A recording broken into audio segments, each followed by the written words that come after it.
Hi there, everybody.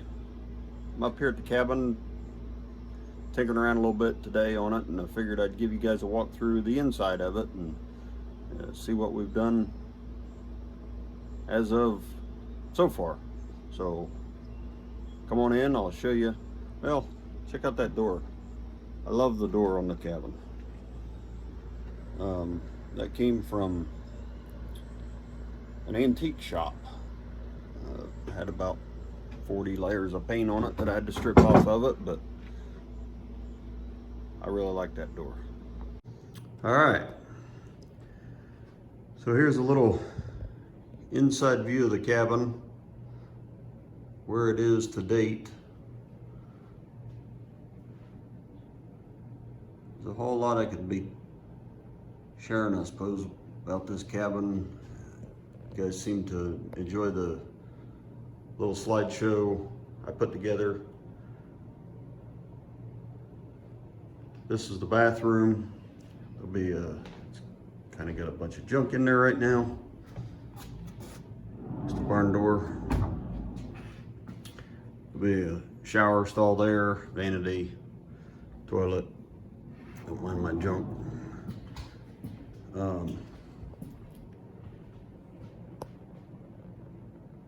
So as you can see, I got the handrail done. That's number 6 rebar.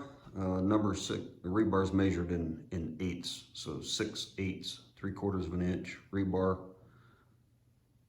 for the handrail. Just wire brushed it down, painted it flat black. All the handrail posts are white oak. They're 3x5 white oak posts. This is just a small cabin, something I wanted to do for a long time. I decided to go ahead and do it. It's half dovetail notches in the corners. I used the jig in there, or with a chainsaw and the jig to cut all the notches. Worked out really well. All the roofing material, everything came off of my sawmill. I knew I was going to get some shrinkage from the lumber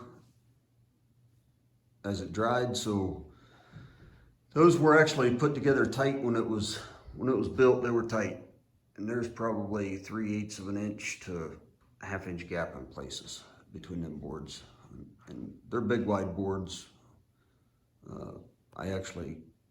Some of the trees I dropped had leaves on them that morning, and that afternoon I was putting boards on the roof deck.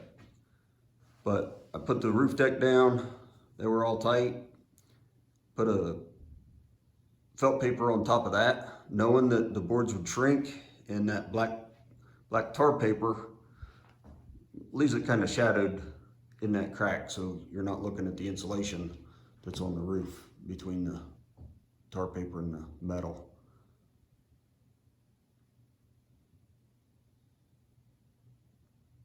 That's another door I got from an antique shop. I don't think that door is that old.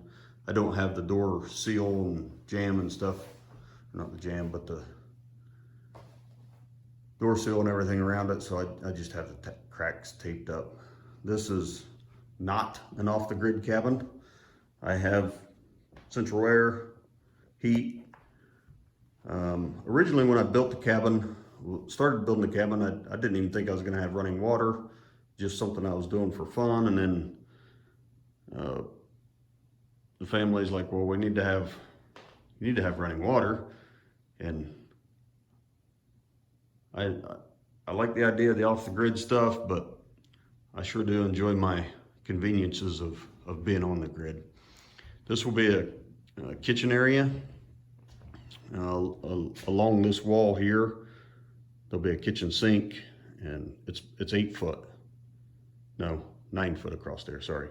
9 foot across there, so we'll have a base, sink base, another corner base. I'll put a small refrigerator in here and a stove.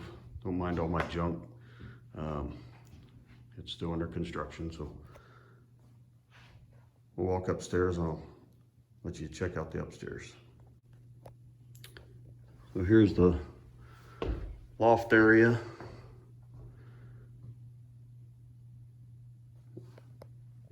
if there was probably anything I would do a little bit different, I'd go up another log high on the side walls. I went with this 12-12 pitch roof, so I can get within, before I hit my head, about 4 foot from the edge. But if I'd have went up another log higher on the side walls, I could have lessened that pitch on that roof, because 12-12 roof is miserable to work on. But we got it done. Had to get a little creative with that post there against that roof and end wall, side wall. I really like the way that handrail turned out. You guys give me your opinion, see what you think. I'd be curious to see what everybody else thinks. That's a little closet. My better half insisted that there be a closet up here in this loft area, and makes sense. So I built that door. The only thing that I haven't sawed off of my sawmill is this is all poplar. It's 3/4 inch thick poplar, tongue and groove barn siding, they call it. I bought that from a place down in Kentucky. Made the door out of this door out of the same material, just for a little closet door. But turned out okay. The dormer was actually an afterthought. I had, in my first video, you'll see I had the logs all stacked up, and I had the floor for here about half done, I guess, in one of the little short clips within that video. And we were standing all these rafters up, and I'm standing up here on this floor, and I looked out this direction, and I was like, man, that is beautiful. It's gonna be a nice view. And then it dawned on me, well, you dummy, you didn't even plan for a dormer or anything there. And so I actually took a couple of rafters back down, because I was already had the rafters across almost to that end wall. I think I had two rafters to put up yet. And so I went ahead and took these 2 rafters. That light's shining. Let me come over here. These 2 rafters here, and I made a dormer. And I was trying to figure out how I was going to get the stairs up and conserve as much floor space as I could as well. So, like, man, well, if I just make that dormer go beyond 1 more rafter, I was only going to do 1 initially. If I make that dormer go over a little bit farther, I can run the stairs down that end wall and conserve as much floor space as I could, because otherwise the stairs would have had to come up towards the center from either direction in order to have head clearance. So I ended up, that's what I've done. I put this dormer in. When I put these windows in here, we have a lot of coyotes here in Ohio. And so when I put these windows in, I brought me a chair up here, and I set a chair down here, and I brought my rifle up, and I laid it out that window, and or laid it out, held it out there, and I'm like, yep, that's the height I need the window so that I can shoot coyotes if I ever get the opportunity. This is just a little view out the window up here. There's all these trees here are coming out of that fence row eventually. There's the top of that porch roof, the last porch roof I built.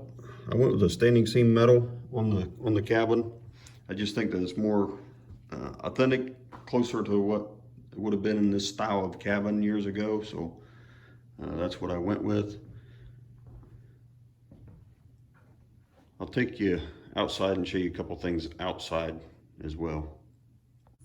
All right, so as you've seen in my one video when we were constructing this cabin, I built it just on these columns. They're 12-inch masonry block filled solid, of course on a footer, and I had 3 down each side, and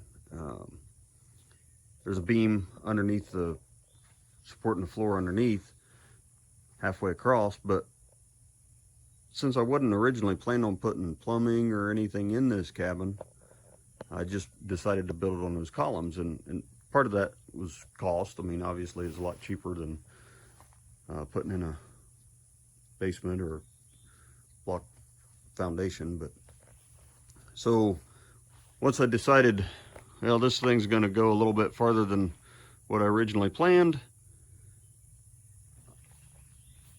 I started closing in. So under both sides where I've done the porch, I closed in both sides in between the block.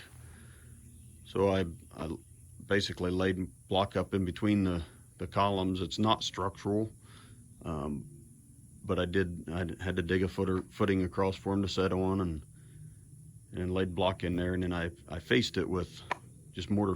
Faced it with mortar. It turned out pretty good looking. I think it's pretty sharp.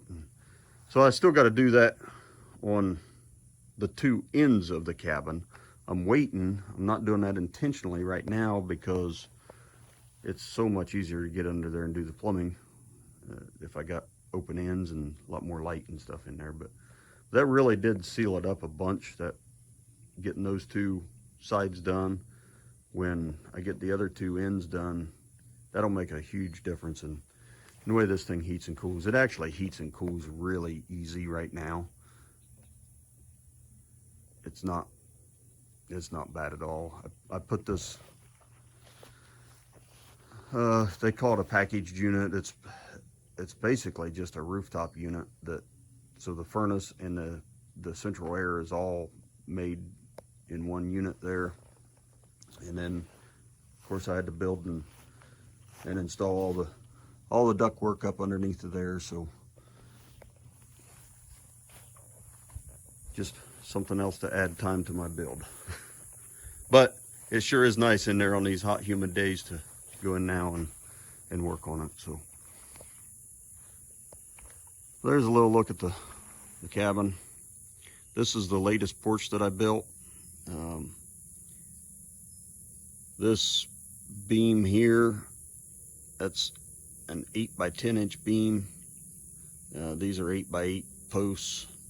The floor joists are 2 by 8s, and then it's got 1 inch deck boards, all 100% white oak. White oak actually holds up really well when I was to the weather, so that's why I went with white oak. And I knew that I didn't want anything pressure treated. I think that with the rest of the cabin, the looks of the rest of the cabin, pressure treated would look absolutely horrible in there, in my opinion. So that's why I went with the white oak. It's been a fun project. Nothing has been really difficult, other than I guess there's a little bit of difficulty when you're trying to make something look a little rustic. It's hard to get in the habit of not trying to make things just perfect, because if they're perfect, it's not near as rustic looking. So all the rafters for that porch roof are 2 by 6 red oak, and then the deck boards is a mix. The roof deck up there is a mix of red oak and white oak. Just what logs I had was able to get sawn up. So just wanted to give you guys a little bit of a look at it, closer look at the cabin. So let me know if you have any questions. Oh, I will show you one thing here if you have interest. Let me get these drug out here. Those are the jigs that I used to saw the dovetail notches, and they fit pretty good.